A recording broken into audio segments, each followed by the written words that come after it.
Hello and welcome. It is our pleasure to be with you again on Legal Talk with Natalia and Mac. I am Natalia Ołowska-Czajka, advocate, which is attorney, mediator and arbitrator from Warsaw, Poland. And hi, I'm Mac Pierre-Louis, attorney, mediator, arbitrator, working throughout Florida and Texas. And having a chance to talk about things that are legal but also apply in our everyday lives, we thought that sometimes it is worthwhile to go back to certain basics. And what I wanted to actually interview my colleague Mac today is child support basic in Texas, which is a topic that Mac has huge experience in as the previous Attorney General Assistant and working in the family field for many years now. I just wanted to add that nothing that we will be discussing constitutes legal advice. It's just meant for information and education. So we just wanted to talk a little bit about some of the basics, and I guess we could just start off. Like Natalia said, I used to work for the Attorney General Child Support Division in the state of Texas. And of course, every state in the U.S. has a 4D agency, which is the office that handles child support and basic custody issues. The 4D agency in Texas happens to be the Office of the Attorney General of Texas. The Attorney General, the AG as we call them, they do a whole lot of different things. Okay, they enforce business regulations, they sue people, they deal with the legislature. But one of the things that they handle happens to be child support. You know, in the state of Florida, where I'm also licensed, their 4D agency is the DOR, the Department of Revenue. But in our state, it's just the Attorney General of Child Support. So that's the first thing you should know, and that is who you have to deal with. The state agency, the Attorney General, business regulations, they sue people. A quick Google search will lead you right to their website, and they'll have all the basics you need to know about how to get child support, how to start child support, how to terminate child support, how to modify child support, how to enforce child support. But most people who call me who want my help in this area, some of the basics, they I guess have dealt with the AG, and they want to comment more. I used to work for the Attorney General of Child Support Division in the state of Texas. So if we can go back to those basics, every state can in the you please US tell us has how a 4D it happens agency, that child which support is actually established? the office that handles adjudicated? child support. What do you do to get it, to have it, if you are the parent who is in possession and wants to have child support for their children? Yeah, so the first thing, of course, you just mentioned is establishing, right? And in the Attorney General's office and in the regular world, we look at this whole topic of child support law into two camps. There's establishing court orders, and then there's everything else, like modifying, enforcing, terminating. And Natalia, I know you deal with this as well in your jurisdictions where you work. And so this is kind of a universal thing, right? I mean, people have babies all around the world, and sometimes the relationship does not work out, whether it's in a separation or divorce, and they find themselves with a child together, but that child needs to be supported. The child has two parents, okay, and that child needs to have protection and guidance and somebody and two people to raise them up in a healthy way, in a good environment. And so most people don't know how to deal with this whole new world they find themselves in, where they have a kid together but they're not together themselves. And so enter the child support man trying to help them make peace. So to answer your question about establishing the how, you simply sue the other person to establish your rights to receive or establish your right or duty to pay. And so, as Natalia and I know in our profession, that typically looks like one of two things. Either moms going to the courts to try to have a father pay, or dads going to the courts to try to be named as somebody who should be participating in their kid's life, whether or not that includes paying support or not. When we talk about establishing, and we already say court orders, but how is mediation involved in all of that, and can it help? Sure. So we, being mediators, deal with people all the time coming to us to try to work out their differences, right? Well, the Attorney General, for example, the Attorney General of Texas, they are the biggest organization in the state of Texas that deals with child support. So they have a program that is very similar to mediation, but it's not mediation, and that is called the review process, the child support review process. Now, this is not just the Attorney General of Texas. This is all across the country. Every state 4D agency has some kind of child support review process where parents are invited to go to the 4D agency, sit down with a caseworker, and try to work out some kind of deal. In child support, in Texas law, we call that a CSRP, or Child Support Review Process, negotiation conference. And so typically, you get a letter in the mail, you're the father or you're the mother, and the Attorney General invites you to come to the office, or these days on Zoom, and you negotiate for 45 minutes to an hour and a half, typically, and try to work out a deal. And you're going to cover basically 5 things. Conservatorship, which is rights and duties; possession, which is visitation; child support; back child support; and any kind of health insurance. So if you can knock out those 5 things in a typical order, you're done. And you don't have to go to court. You don't have to go to see a judge. You don't have to even get a lawyer. It happens all the time. I'm sure we would not be able to count how many times this happens in the state of Texas. But that was just the easy, quick way. And Natalia, you know, you've been to my law office and you see just how many of these that we do, or we help people, we handle these kind of cases.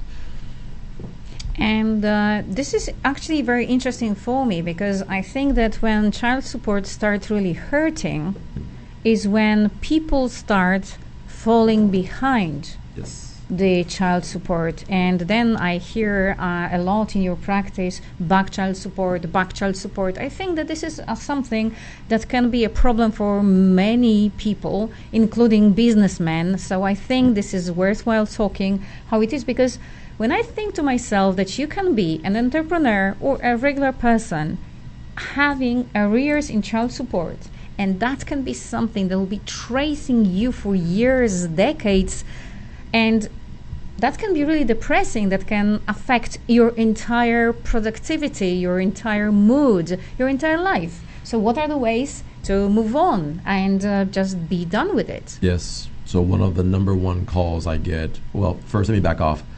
I get a lot of different phone calls from parents all over the country, mostly from Texas and the Houston area where I work. But you see patterns in this business.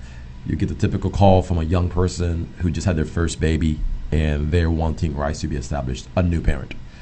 But you get the other extreme. You get calls from people who are older, whose children are sometimes in their 30s, who are dealing with a whole bunch of debt. Sometimes the debt was because they were incarcerated and he fell behind and he had all this mountain of debt growing.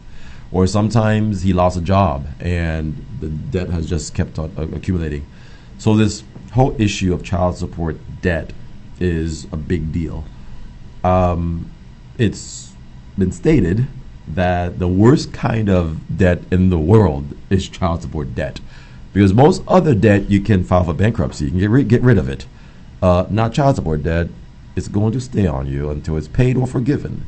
And a lot of times it can't be forgiven because it's owed to the state for like state benefits like Medicaid or TANF, stuff like that. So when you're dealing with this whole issue of child support debt, we have to first talk about 2 things.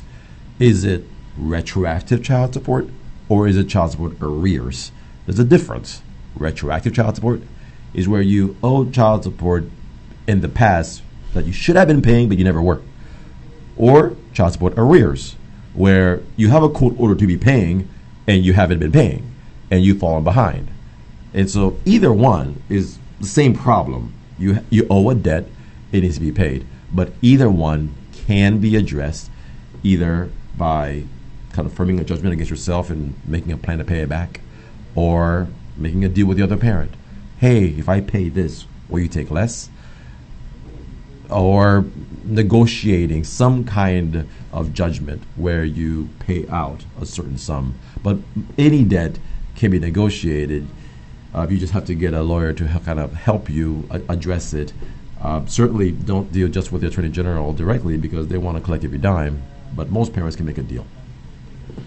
And that's really good to know, because I think that when you are having a problem that is continuous, it's always good just simply to know that there can be an end to that. Yeah. And I wanted also to know what the criteria for establishing child support are, and once the order is already in place, how you can modify it. What will be what needs to change, what needs to be done in order to modify child support? So real quick, the basics are to establish it. It's just a simple percentage of the obligor's monthly net resources or income. Typically, you have one kid, it's 20% of your net income after taxes. And by taxes, we mean you take your gross, subtract FICA, Medicare, Social Security to get your net, then give credit for medical insurance, and finally you'll take 20% of that for one kid. 2 kids, 25%. 3 kids, 30%. And it goes on. Now, you've established it. You have a court order, which also contains your rights, hopefully, to see your child and possess your child. But then your next question is modification. How do you change it? Well, every 3 years you can ask for a review to change your child support. Or if there's been a material change of circumstances, a substantial change of circumstances, like you lose your job or something big has happened in your life or the other parent's life. Oh, sometimes health, but anything that happens, sometimes you have another kid with another parent, and so that qualifies as a material change. So there's many reasons. I think one of the fights we have a lot of times in courts is the parents don't agree on if something is a material change. But it's up to a judge to decide. But in my book, it needs to be significant. Okay, it can be something small that you could have accounted for already in a court order. So we could talk about this all day because it's my passion. It's something I do every single day. But we'll certainly be doing more videos about this topic. And I'm glad that I got a chance to talk about it. And thank you so much for asking me the questions. And one day we'll do a comparative study on how it differs from your jurisdiction as well. Oh, yes, I would have so much to tell you. But the thing is that there is a library of Max videos on the YouTube channel, which operates under the name @LMI Podcast. Some of them are really getting quite a lot of views. And that also incentivized me to do this topic on the legal show. Because whether you're an entrepreneur or anybody else in the real life, whether you are employed or unemployed, you can encounter this legal issue. And this is a serious legal issue that everybody can face either this or the other way. Yes. So this impacts everybody, whether rich or poor, white, black, everybody in between. This issue of child support impacts everyone, and including the children as well, who are the center of all of this. So, like Natalia said, check out at LMI Podcast, and you can learn more and see all the past videos that we have done, and some of them go back to, I think, 2015 or 16 over the years. The law changes, so be sure that you're watching updated videos in the law. But I hope you learn a lot. If you have more questions, follow up. Check us out at LMI Podcast and also alaskapeer.com. All right, guys, until next time. It will be great to see you after the break.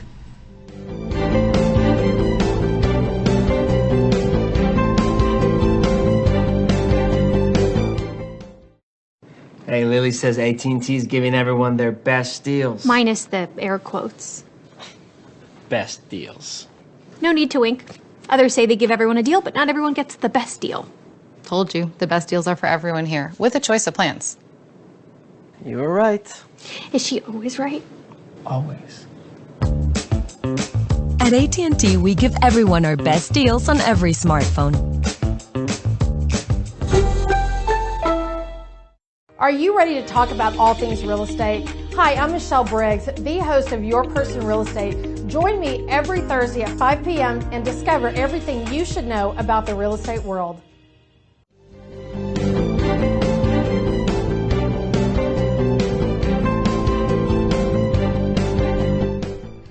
Hey everyone, welcome back after the break. All right, so next segment we're going to be talking about mediation, but more specifically online mediation, and some do's and don'ts when it comes to online mediations. Now, Natalia and I, go ahead, Natalia. Yes, we wanted to say that because this topic has been so important during the pandemic, everything went online, including mediations, meaning online mediations were done this entire time. So Mac and we created a very short video that we wanted everybody to watch about do's and don'ts in online mediation. But when I was actually reviewing it again, I thought that plenty of that can be also applied to online courts. So do's and don'ts in online mediation, and we would want to start that with the video so that we can discuss in detail after watching this piece. Yeah, so take a look at the video. It's just about 1.5 minutes long. It's on YouTube. You can check it out just by putting in do's and don'ts in online mediations. And it's on the LMI podcast channel on YouTube. But check it out, and then we'll come back and we'll talk about some tips to help you make sure that when you are in court or in litigation and you have to attend mediation, that you actually do a really good job to protect your interests and get something out of the conflict resolution process.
Thank you for watching this piece, and that actually opens us up to the discussion on the online mediation do's and don'ts. Everybody these days can face online mediation, and really some things need to be said to avoid errors.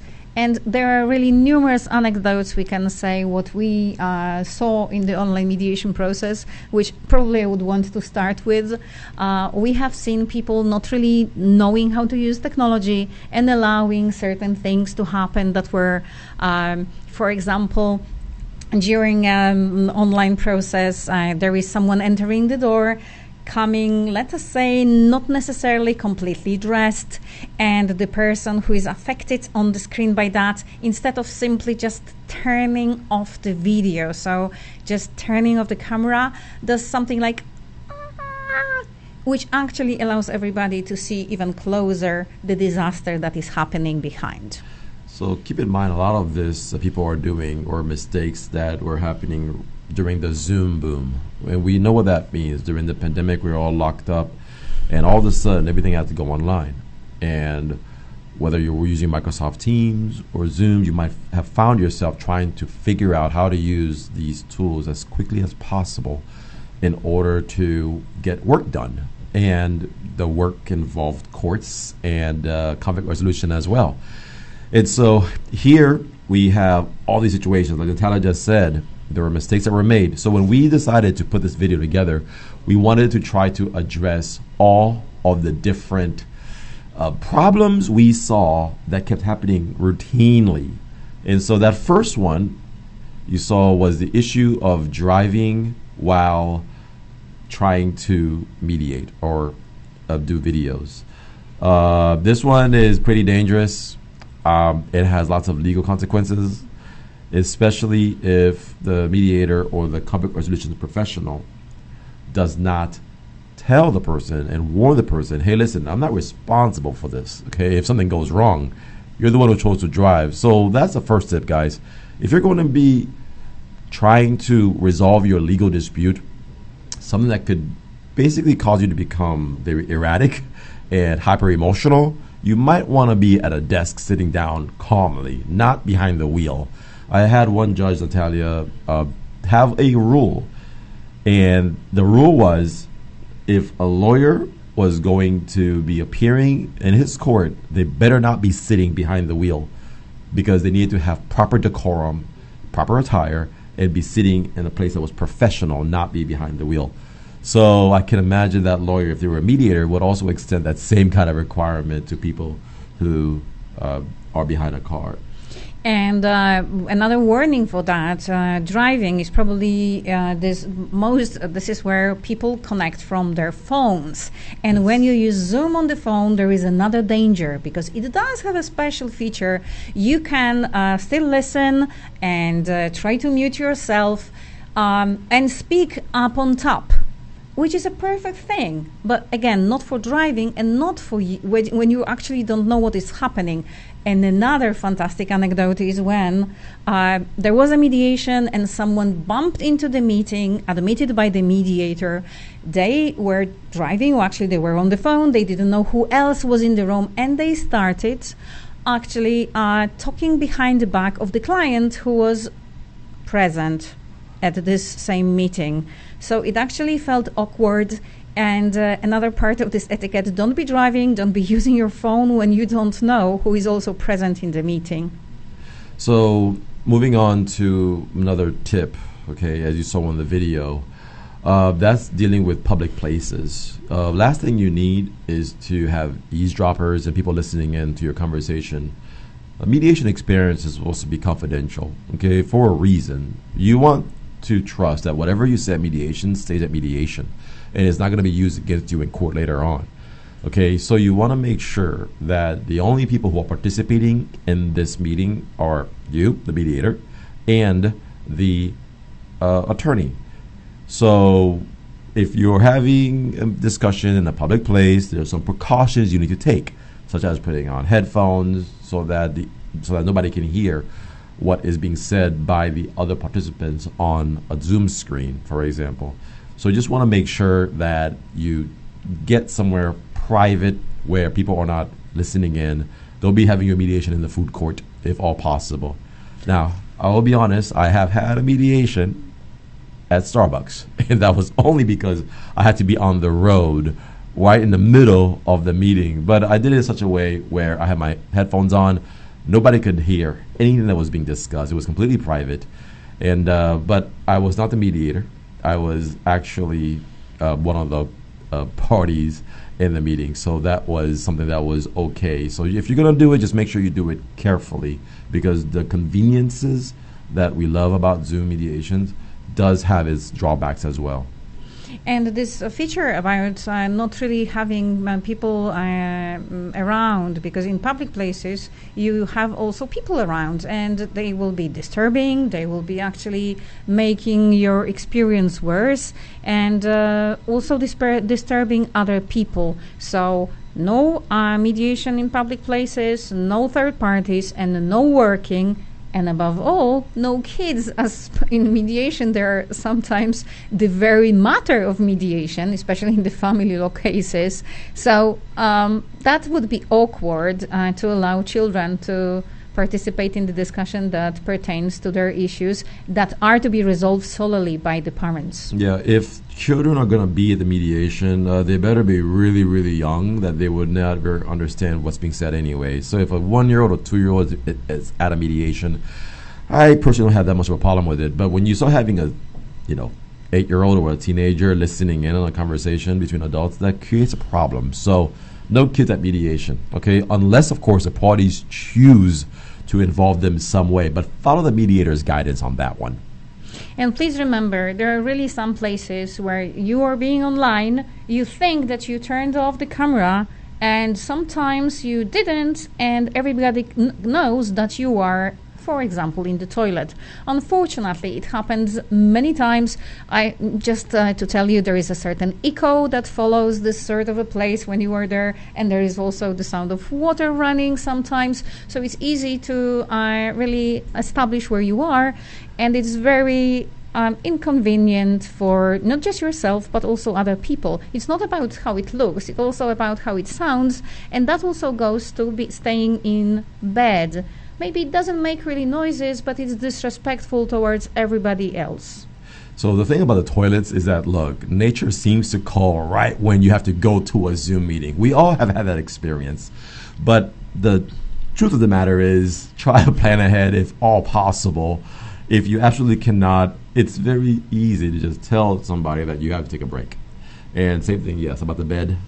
It can make you come off unprofessional, and that might potentially hurt your case. So unless, of course, you have absolutely no place to go, we're not saying you have to be at a 4-star, type of office building to do a mediation, of course. But if possible, try to do it away from a desk, away from a bed. And then about being dressed, I understand that staying in bed and being in toilet goes with some sort of informal attire or no attire. So be sure that mediation is actually a professional experience. Even if it is meant to make you feel comfortable, it doesn't create so many artificial situations as the court proceedings do. It is still a place where you owe respect to other people, which is one of the basic rules of mediation. So your attire is also influencing other people on that, and please pay attention to how you dress. So in addition to not being naked, don't have your naked pets around either, okay? So the thing about pets is, look, they're great because they can give you comfort, but at the same time, they can become distracting and loud. And so if possible, if you're going to have a kid sitter, babysitter, have a pet sitter too.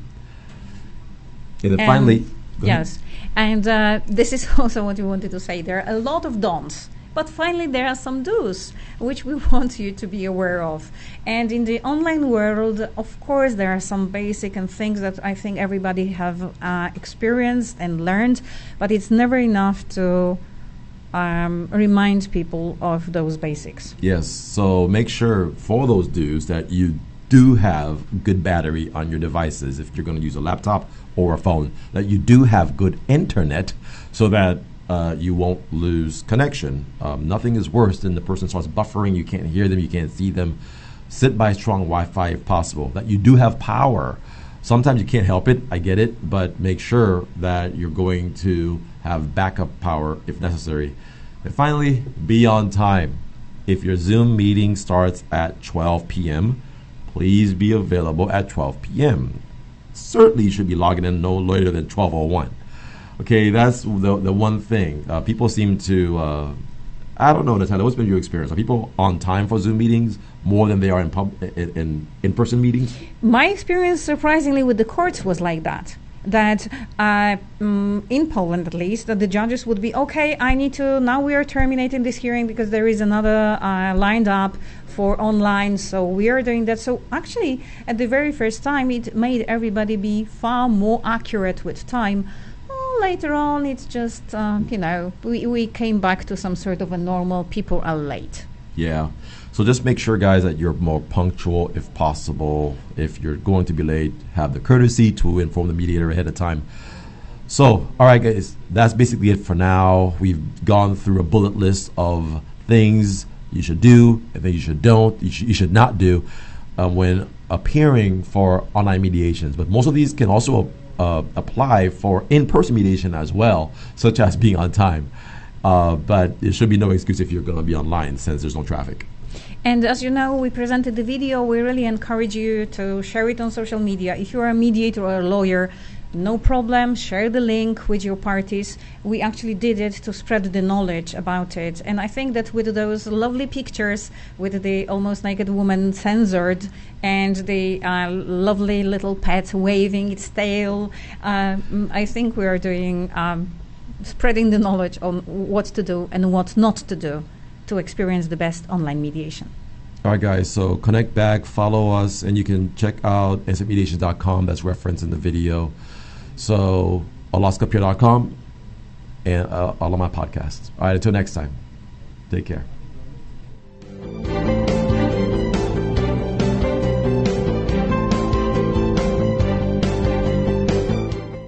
¿Quieres que tu negocio crezca y todo parece indicar que el camino es Estados Unidos. Te dijeron que abras una LLC para que no pagues impuestos, mas no tienes idea de cómo hacerlo.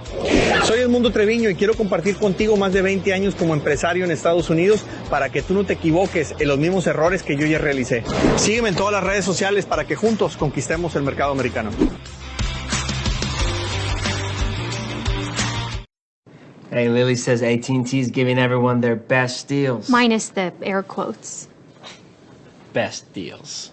No need to wink. Others say they give everyone a deal, but not everyone gets the best deal. Told you, the best deals are for everyone here, with a choice of plans. You were right. Is she always right? Always. At AT&T, we give everyone our best deals on every smartphone.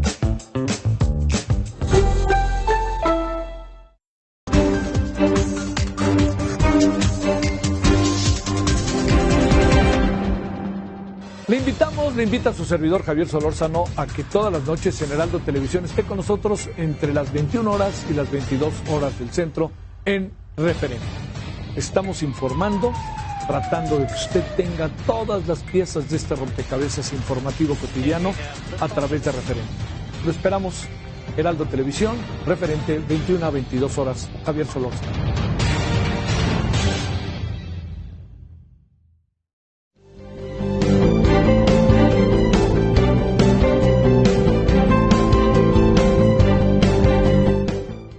Hello and welcome again after the break. And today we are speaking with Brett Lovett of HarrassmentComplianceTraining.com about harassment.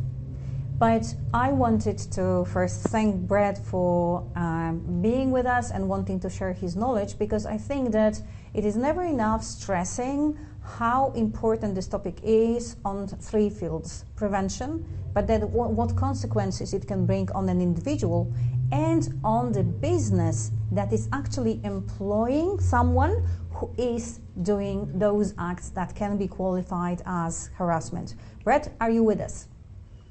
I am. I'm happy to be here today. Thank you again for the invitation. Hey, Brett, good to see you again. Hey, wanted to just break right into it.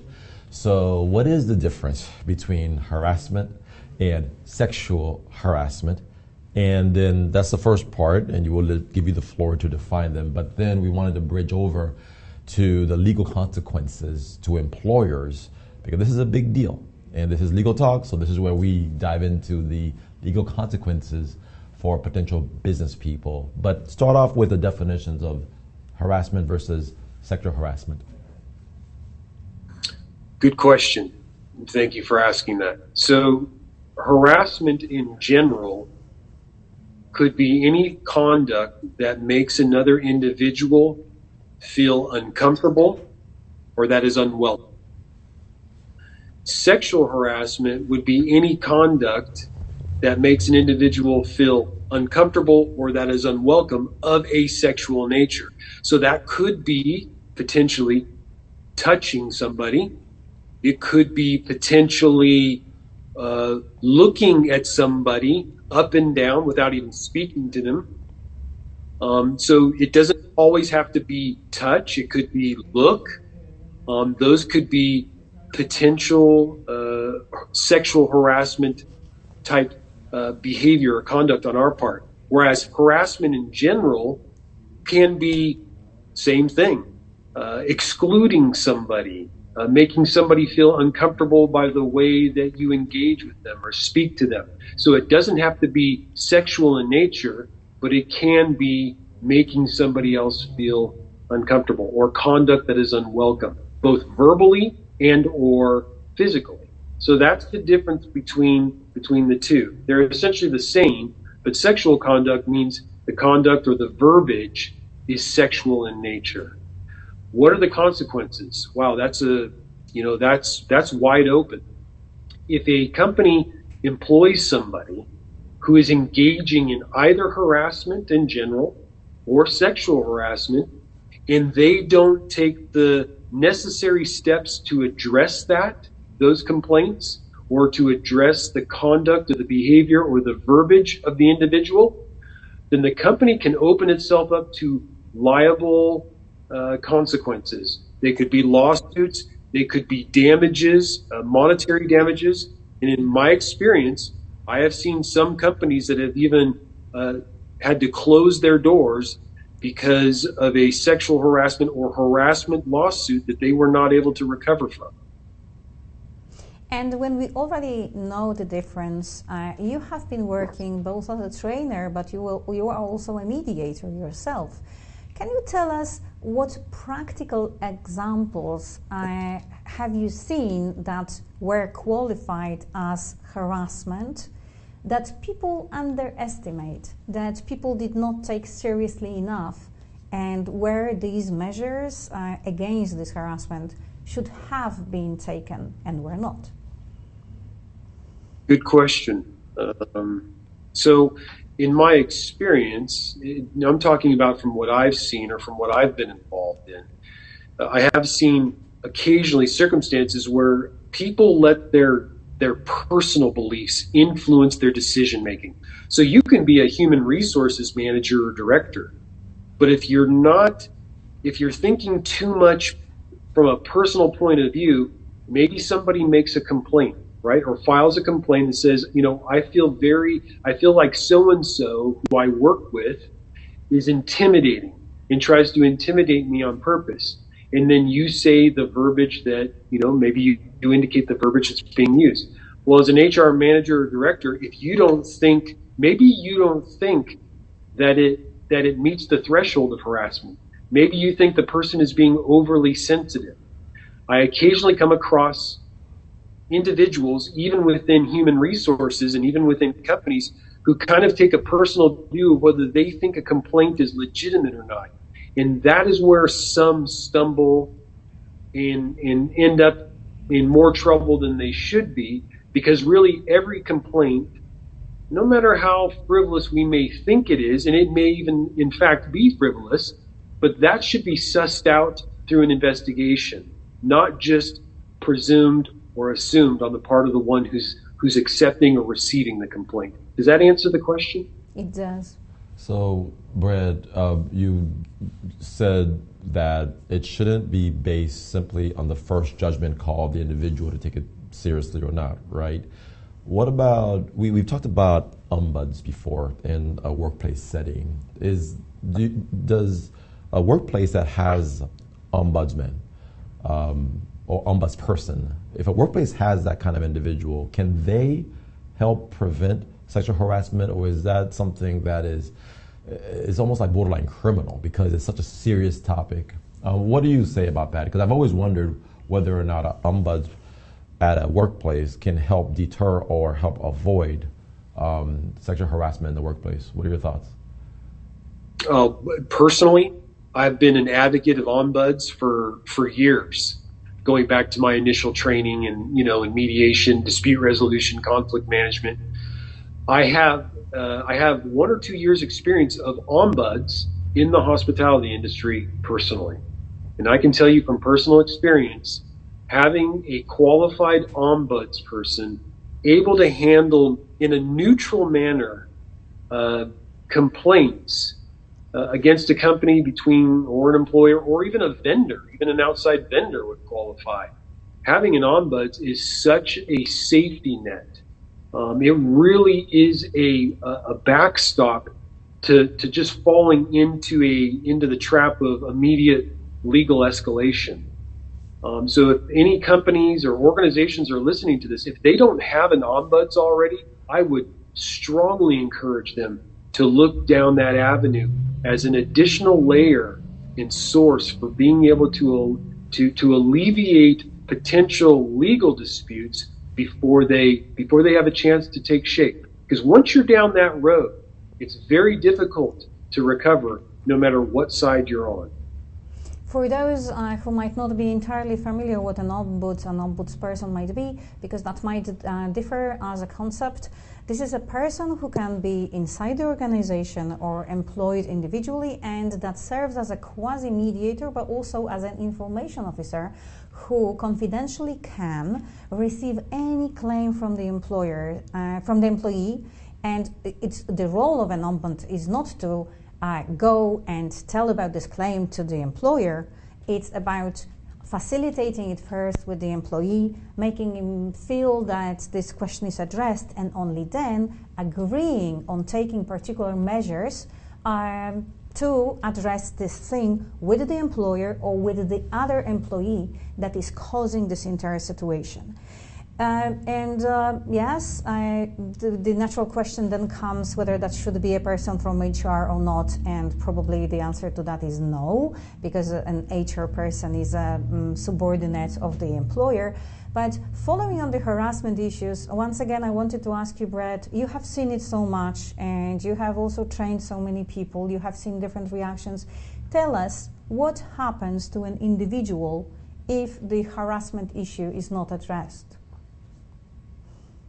So, and hopefully this answers, because I kind of left open that Matt gave me a two-part question there about the legalities or what that exposes a company to.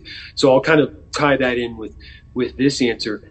Again, if a company is made aware, if they're made aware that there's inappropriate behavior or conduct on the part of one of its employees, and it does not take appropriate action, such as addressing the complaints, addressing the behavior, if they do not document that they have done so, and the complaint escalates to the courts, the company's going to have a very difficult time coming out on the right side of that. The company needs to immediately show and take measures that they take the complaint, no matter how frivolous it may seem to an individual, they take the complaint seriously, they investigate it, and they take the appropriate measures. So if they do not do that from a company point of view, then they expose themselves to some severe liability, sanctions, monetary losses, and if those monetary losses are significant, one harassment case could potentially put a business out of work permanently. So it's very, very serious if the company does not address it. Yeah, so very low tolerance for a business that knows, but then turns their face the other way and doesn't want to take care of the problem. So that's right. Brett, thank you so much for all that you do and all the work that you do in helping keep businesses out of trouble. We're here, and you are as well, all mediators, and we always want to avoid conflict, or I should say better, help people deal with conflict properly in a healthy way. And so that also goes to businesses too. So all the work you've done. So Brett, where can people learn about you and follow up with you if they want to get in touch and have you help their businesses succeed? Yeah, that's really our aim. We do this across the nation in all 50 states. We deliver the training in 3 different modalities, which is we'll come to an organization or an entity on site and deliver that the material. We also are very competent in virtual live training. So that sometimes in many cases, this is even in Forbes magazine, many cases virtual live training is even more impactful than on-site live training. But that's a second, we use Zoom as long as an entity has the capability to have us come through on a screen. So that's the second option. And the third option we have is pre-recorded. So just basically a self-paced course. We use that primarily for companies that have onboarding or they're hiring and they got to get somebody trained up within the first 6 months to meet legal standards. So those 3, on-site, virtual live, and pre-recorded. We deliver those in all 50 states. We're happy just to talk to people. Whether somebody wants to use us or not, that's up to them. We just want to share and disseminate this information as much as possible. And it's not just compliance. This is compliance with professional development. These are leadership. We have leadership points and very, very significant, thought processes embedded into the compliance program. As far as I know, we're the only ones that deliver that type of material. So we're happy to meet as many people and to help as many as we can. They can reach us at our website, which is HarrassmentComplianceTraining.com, and or give us a call on our 800 number, which is 800-951-8289, and we will talk to anybody who's interested in learning. So thank you so much, Brett, for that. And with this, we would want to invite everybody to a break, and thank you. Pleasure to be here. Thank you. Thank you.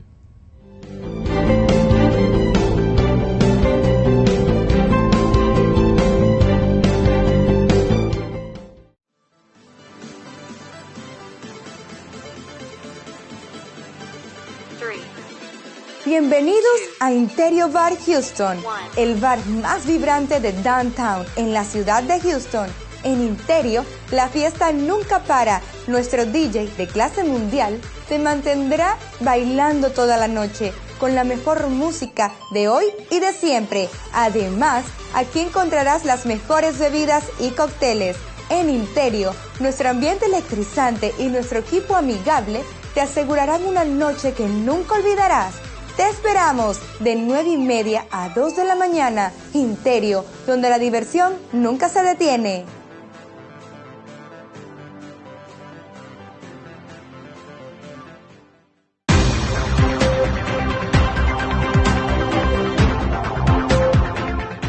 El recuento informativo veraz y oportuno llega a los Estados Unidos. Zona de noticias, sábados y domingos de 2 a 4 de la tarde con Manuel Zamacona. Solo por Now Media Televisión, en una coproducción con Heraldo Media Group.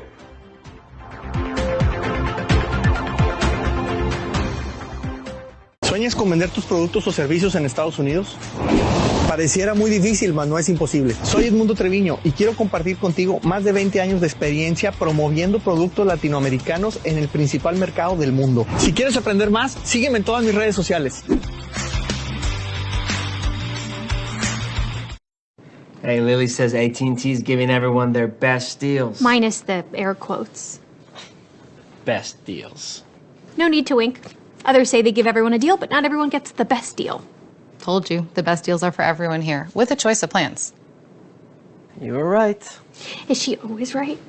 Always. At AT&T, we give everyone our best deals on every smartphone.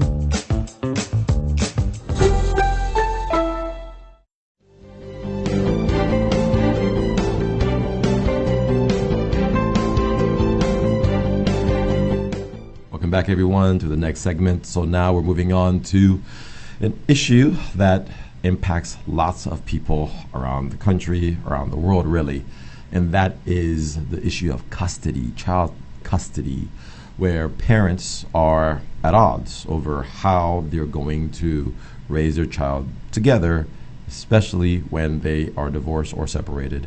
And so Natalia and I, we do mainly family law a whole lot. We also do some other civil kind of work, but this one of custody is something that can be pretty overwhelming emotionally, and it can impact a child for their whole life. Unfortunately, as I say, sometimes custody cases become which parent can make the other one look worse, which is a very sad state of affairs, but sometimes that's what happened. So right now we wanted to discuss some things that judges consider in child custody cases. And Natalia and I, we had done a video a while back on the LMI podcast with mediator Fran Brockstein, who gave some pointers to discuss things that she has seen from her experiences, and then we chimed in with our own experiences. But we just wanted to go through a few of these points, and hopefully it can be of encouragement to you so that you can actually know what's going in these courtrooms these days. But Natalia, why don't you get us started? What are some things that judges consider that parents should think about? Not really giving any legal advice, as things can differ from place to place, from jurisdiction to jurisdiction. We can really see some similarities all over the world, which is a fantastic human thing. Everywhere there is children, everywhere there is parents, there can be a quarrel, there can be a battle over who is to be the main carer of the child, and this is what custody is about. So first thing, when you are finding yourself in this battle and you are a parent, please remember that your attitude towards the second parent is a key factor, because this is actually what is quite surprising. Mac has just absolutely justifiably said, oh, you need to show all the bad about this other parent. However, and this is the contradiction, you also need to be able to co-parent with the same person that you are telling all these bad things. So this actually goes to this attitude we see so much, where a lot of parents say, I want it all or nothing.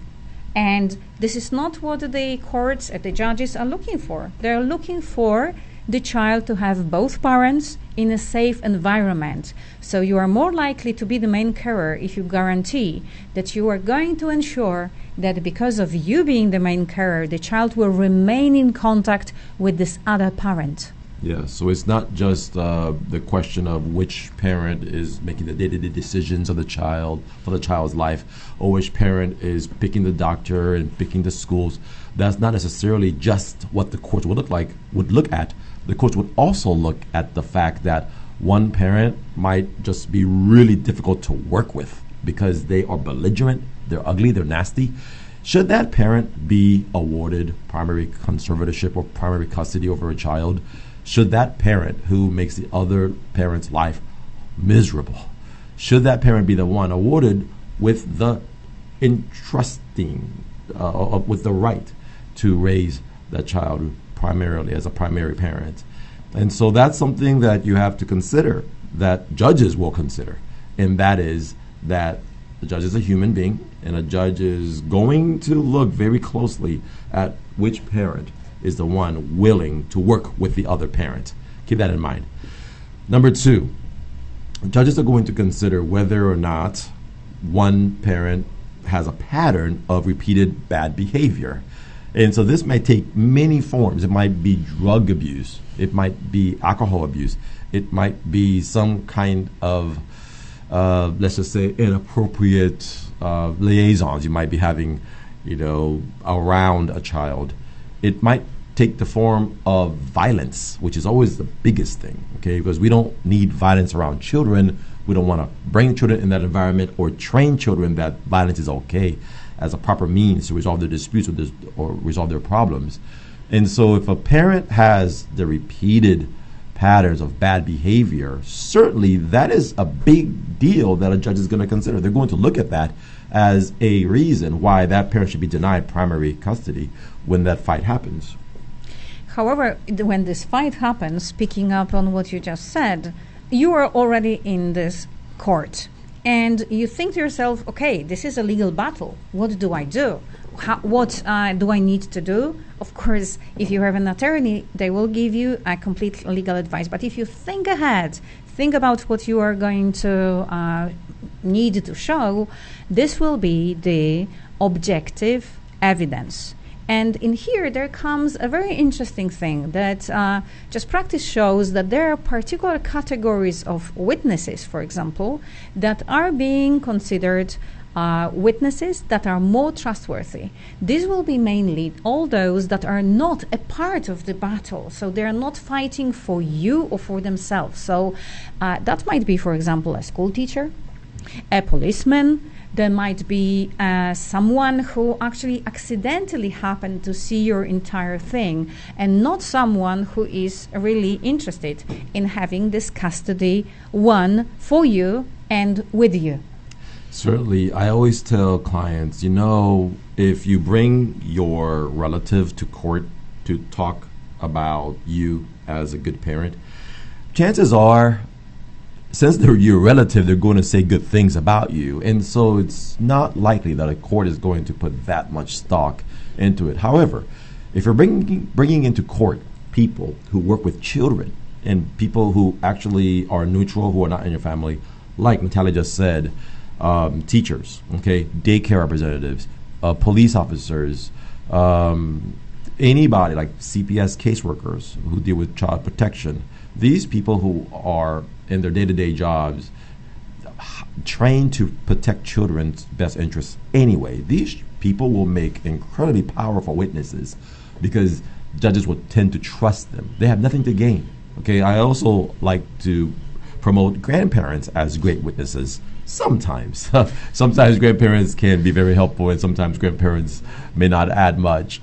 But certainly neutral witnesses are a big deal, and judges will consider very highly what a third person has to say. Sometimes the witness will be a lawyer who is appointed to participate in the protection of the child. And that might be, you might hear different terms. Guardian ad litem, attorney ad litem, amicus attorney, a person whose job is to help ensure that the child's voice comes out, helps protect the child. Those individuals are third parties who the court might appoint to be a participant in the process, to be a neutral. So that's somebody else who can come to court and speak to issues involving the child. And so the judges will consider that very highly. And I think that many parents will ask themselves on what about what the child wants?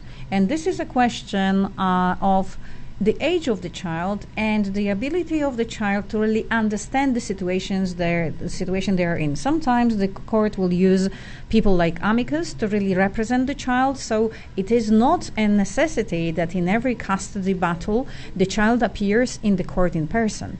That's actually quite rare, although upon the certain age, and I understand in Texas it is 13, it is similar where I am in my jurisdiction, so 13 is the age that child can really authoritatively say out of their own will and experience, and mind you, it will be checked if it is not influenced by a parent, if it is not forced on a child. But if the child really expresses a free preference, this voice of the child will be taken into account. Yes, so the judges definitely want to consider which parent has the child's best interest at mind overall. It comes down to which parent is the one who can be trusted to make the decisions that will help keep the child safe and grow them up in a healthy way. But honestly, guys, let's admit it. Kids need both parents, and so both parents need to put on their, big girl panties and big boys underwear and try to do the best thing for their children. Okay, and so that's what makes a difference. You want to impact your kid for life in a positive way. Make sure that you impact their medical, their psychological, their education in a positive way. That's what courts want to see. All right, so that's it for the segment, and hope you enjoyed it. If you have questions, definitely check out more videos on this topic, and check out the old video we did with Fran Brockstein on the LMI podcast. Until next time.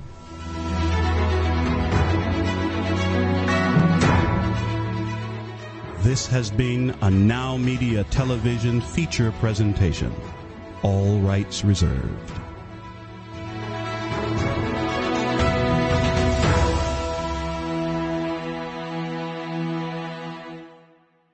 ¿Eres licenciado, ingeniero, abogado o enfermero? ¿Biólogo, agrónomo, veterinario o contador? ¿Administrador, mercadólogo o economista? ¿Te gustaría tener una oportunidad para trabajar de manera remota para empresas estadounidenses o incluso emigrar? En The US Marketer estamos buscando oportunidades para mexicanos con estas carreras. Si quieres aprender más, visita nuestra página para más información.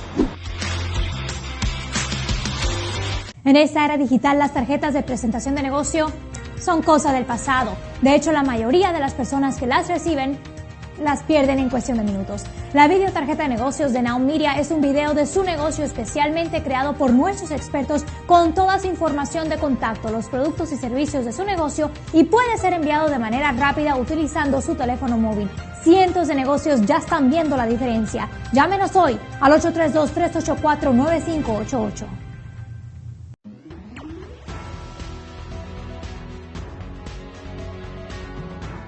Hey, this is Michael Rager, the host of Biz Talk TV with Michael Rager.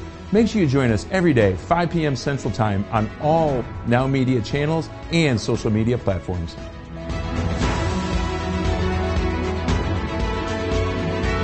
En esta era digital, las tarjetas de presentación de negocio son cosa del pasado. De hecho, la mayoría de las personas que las reciben las pierden en cuestión de minutos. La videotarjeta de negocios de Now Media es un video de su negocio especialmente creado por nuestros expertos con toda su información de contacto, los productos y servicios de su negocio, y puede ser enviado de manera rápida utilizando su teléfono móvil. Cientos de negocios ya están viendo la diferencia. Llámenos hoy al 832-384-9588. ¿Quieres que tu negocio crezca y todo parece indicar que el camino es Estados Unidos? Te dijeron que abras una LLC para que no pagues impuestos, mas no tienes idea de cómo hacerlo. Soy Edmundo Treviño y quiero compartir contigo más de 20 años como empresario en Estados Unidos para que tú no te equivoques en los mismos errores que yo ya realicé. Sígueme en todas las redes sociales para que juntos conquistemos el mercado americano.